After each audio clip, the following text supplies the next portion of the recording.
If you want to go from rags to riches, it's simple enough, just add 10 zeros to the end of your bank balance, and voila, no matter where you are, you'll join the ranks of the wealthy elite. But not long ago, Lee-hyun was just a rookie scraping by in an entry-level job. Fresh out of college, he landed a job as a stockbroker, only to find that while his dreams were big, reality had a way of keeping things painfully down to earth. While his colleagues hustled during market hours, constantly advising clients on trades, and the office buzzed with energy, Lee-hyun found himself watching from the sidelines. And when the market closed, he'd face the all-too-familiar sight of his zero-performance record. Fortunately, a senior colleague took him under his wing, bringing him along for client visits after hours. Each client interaction could hold priceless insight. Though often it meant facing rejection, Lee-hyun even went on visits to memorial services, where clients weren't exactly in the mood for financial chat. You can guess how those went. At the end of a long day, Lee-hyun wanted to unwind, but seeing his co-worker Woo-sun,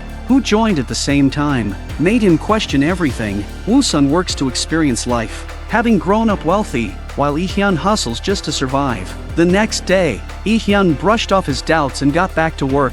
Finally, he received a call from a client wanting to trade, but the client spoke so fast that Lee-hyun couldn't tell if they wanted to buy or sell. 35만 한나에 방금 녹음된 거 확인 좀 할 수 있죠? 5번 들었는데도 못 알아들었다. 지금 장상황으로 봐선 그래, 매수가 맞아.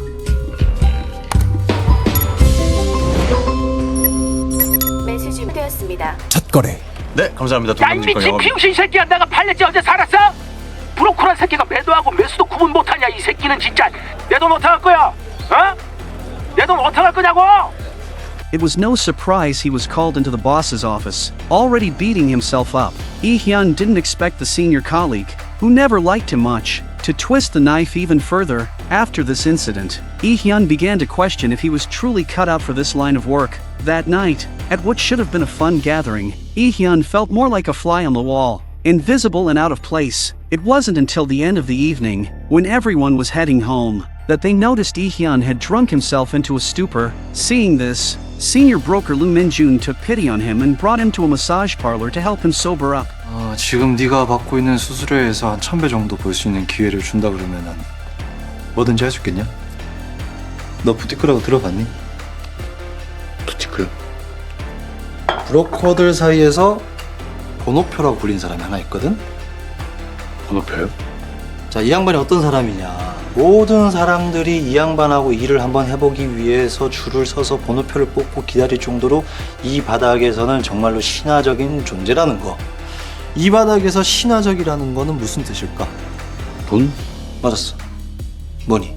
Not long ago, Lee Min-jun had been introduced to the number tag by one of his own mentors. On his very first trade using this insider information, he scored an 800 million won bonus. To Lee-hyun, that amount of money was beyond imagination. So, the next day, he found himself at the designated cafe. After a call from the bar, he followed instructions to a rooftop, and there, waiting for him, was the legendary number tag. The man didn't waste words. He simply handed Lee-hyun a phone and told him to follow the instructions to the letter at the scheduled time. If he successfully completed the transaction of 50 billion won, he'd earn a 500 million won cut, with potential for even more if he did well. On the trading day, Lee-hyun dove into intense trading, drawing the attention of the department head, who was surprised to see such bold moves from a newbie. To avoid any slip-ups, the head decided to personally verify the trades with clients. 저는 동명증권의 임재훈 본부장.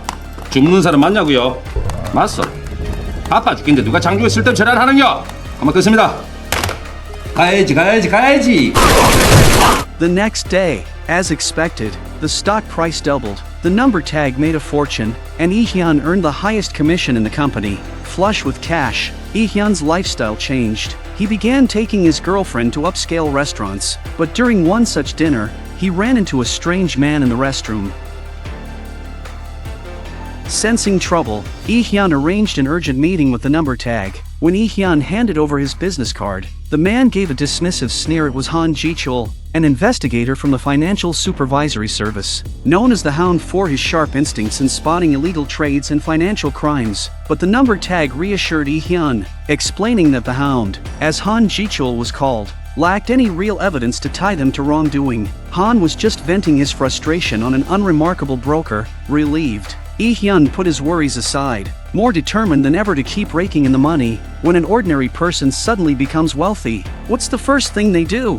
For Lee-hyun, it meant filling his newly decorated home with luxury goods. Cheap furniture? Out of the question. Practicality wasn't the goal, expense was. As for his old possessions, they were all replaced, including the girlfriend he'd been with for 10 years. No matter how much she vented her frustration, he reminded himself to stay composed as a respectable man now. He simply let her rage. By night, he'd indulge at high-end bars, rubbing shoulders with clients in a whole new social class. Now a weekly sales champ, he lavished gifts on his parents, upgrading their home with the latest appliances and hiring staff to pick produce on their small family farm. Meanwhile, Lee-hyun and his newly acquired office girlfriend enjoyed VIP seats at live sports games, embracing his new lifestyle as the top dog. But when Lee-hyun returned from a lavish vacation, he discovered that all his colleagues were under investigation by the Financial Supervisory Service due to his earlier trading activities. 그동안의 본인 실적이 어떤지는 알고 이럽니까? 조용하다 갑자기 큰 거래가 생기니까 우리가 그러니까 제가 무능한 브로커다 이 말씀이시네요. 그러니까 무능한 브로커는 갑자기 이렇게 좋은 거래가 들어와도 받으면 안 된다. 그러니까 무능한 브로커는 갑자기 실적이 오르면 범죄다. 아, 우리가 언제 그렇게까지? 만약에 이게 문제가 된다면은 저를 지도해 주신 우리 본부장님, 부장님, 과장님, 차장님, 대리님 이렇게 다 해가지고 제가 사죄의 말씀 드리고 회사에서 내린 징벌 차분히 받도록 하겠습니다. Although Lee-hyun wasn't directly implicated, the scandal in the securities industry continued to intensify. Senior broker Lee Min-jun was the first casualty, publicly humiliated as his marital affairs were exposed in the media. With his wife storming into the office, the boss promptly dismissed him. 이번에 얼마나 챙겨주디? 어리버리 초짜 새끼 데려와가지고 황금똥 퍼다 먹여주니까는 이제는 뭐 번호표도 옆에 꿰겠다. 눈에 보이는 게 없어? 말씀이 좀 지나치십니다. 좋겠다. 어디 존나 성공해봐라. 탈나지 말고. 잉? Protected by the powerful number tag, Lee-hyun grew increasingly arrogant. Yet, as he left the office, he once again found himself on the radar of the Hound. Han Ji-chul, a broker associated with the number tag, had recently died in what appeared to be a suicide. Han Ji-chul tried to appeal to Lee-hyun's conscience, only for Lee-hyun to shove him against a wall, warning him to stay out of it. Han calmly replied, revealing that the broker's death was far from natural. 번호표 잡는데 협조하겠다 그래서 만나기로 했었다고. 백종필이가 나를 만나면 누가 제일 곤란해지겠어요. Meanwhile, Lee Min-jun, disgraced by the scandal, met with his former mentor, Park Chan-koo. Park, having caught the attention of Han Ji-chul as well, realized that their dealings might soon be exposed. To avoid ruin, they decided to provide Han with inside information on the number tag network in exchange for immunity from further investigation. The next day, when Lee-hyun went to visit Park Chan-koo to get more information on the number tag, he was told Park hadn't come in yet. Disappointed, Lee-hyun left, but he hadn't walked far when he heard a loud bang. Looking over, he was horrified to see that the dead body belonged to Park Chan-koo. Nearby, a man in a strange helmet was snapping photos of the scene. Back at the office, Lee-hyun gulped down water, desperately trying to calm himself. But as he sat back down at his desk, he received a document. The email contained a location and photos sent by number tag, clearly revealing that everything Lee-hyun had just witnessed was meticulously orchestrated by him. Days earlier, Lee-hyun had been shaken by Park Chan-koo's death, and though he wanted to ask about the incident, the number tag was quick to focus on a major upcoming market manipulation. 당신은 얼마나 벌었습니까? 평생 쓰고도 남을 만큼 충분히 벌지 않았어요? 근데 왜 굳이 이렇게 위험한 일을 계속하려고 하십니까? 이련 씨가 생각이 많아지셨네. 평생 쓰고도 남을 만큼 충분한 돈. 뭐 그런 거 중요하지 않지.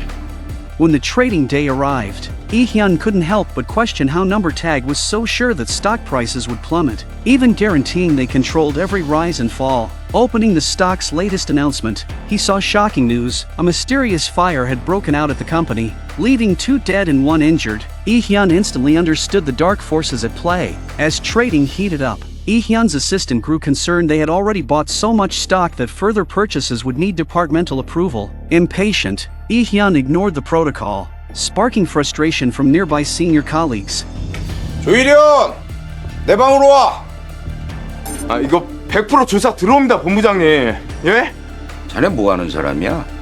남 걱정 말고 본인이나 신경 써.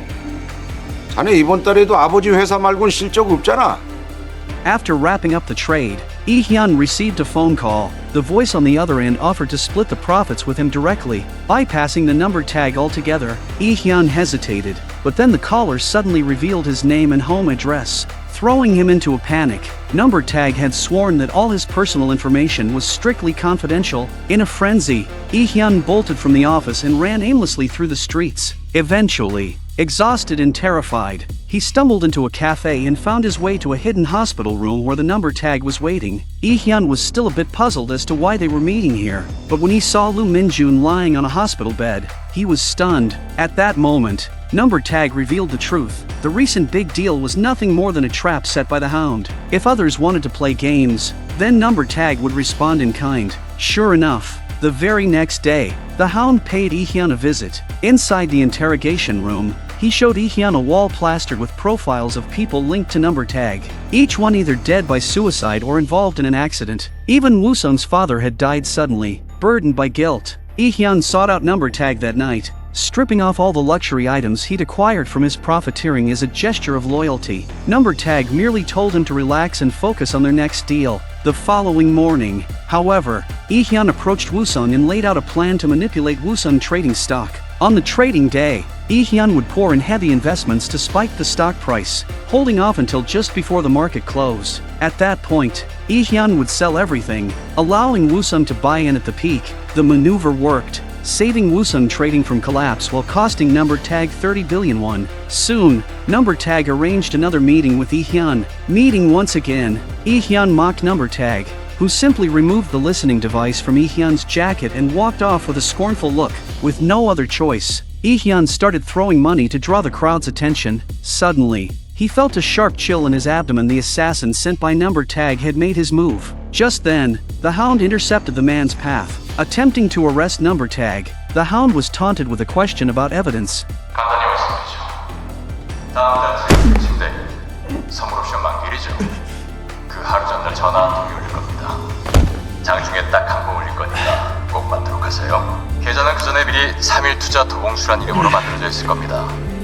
이란 씨는 그 계좌를 띄워놓고 있다가 전화 지시했다. 주문만 넣으면 됩니다. 브로커에겐 고객님의 말씀이 곧 돈이니까요.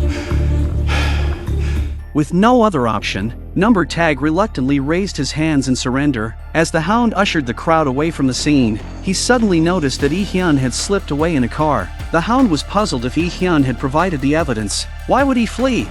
내가 어떤 책에서 봤는데요.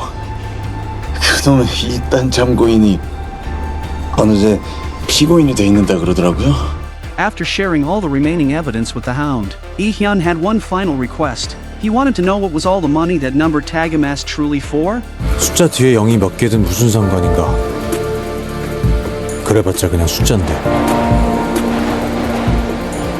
난 그냥 부자가 되고 싶었다.